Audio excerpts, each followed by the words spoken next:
Welcome to another episode of In a Week. I'm your host Sohaim. In this episode, we will be finding out tips on how to avoid spending a lot of money while traveling to New York City to places like Central Park, SOHO, and Koreatown.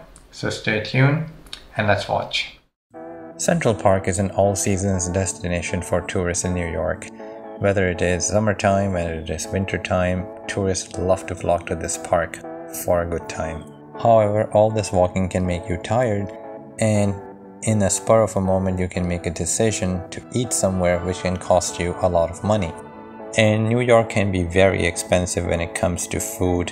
Very simple items can cost you around 15-20 bucks for just a small quantity, and very basic food can become very expensive. Let's say if you're on the west side of Central Park, you can get pretty good food options on Columbus Avenue and Amsterdam Avenue between West 72nd Street up until West 87th Street on either of these two avenues. In terms of cheap food options, you can either try the fast food chains on Columbus Avenue or Amsterdam Avenue, or my personal favorite and suggestion would be to try out a diner in either of these two avenues. The point is that you don't have to break your budget to eat good food in New York City. So enjoy that walk in the Central Park without breaking your wallet. Since winter is coming up, I also put up the rates for skating in Central Park. So if you want to go to Wall Man Rink in Central Park, here are the rates.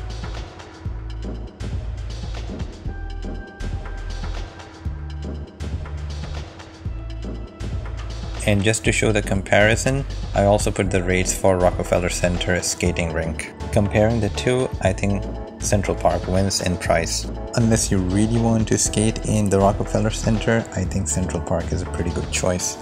Now, SoHo for me is not a place where I go for shopping or eating. So as a tourist, you might be tempted to do either of those two things in SoHo.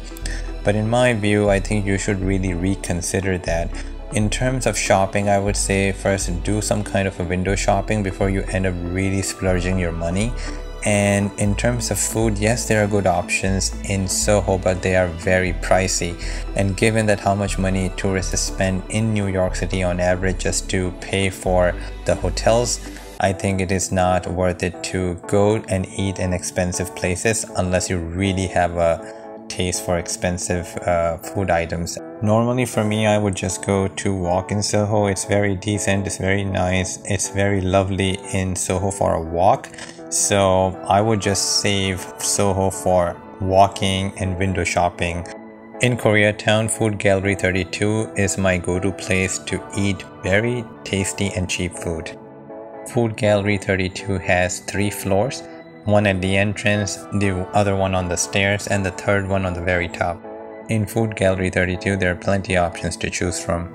I normally like to sit on the very top floor because I enjoy the view from the window, and there's also my favorite restaurant over there called Pelicana. Pelicana is not only in Food Gallery 32, but it's also in other parts of Manhattan, so if you really want to go to Pelicana, you don't necessarily have to visit Food Gallery.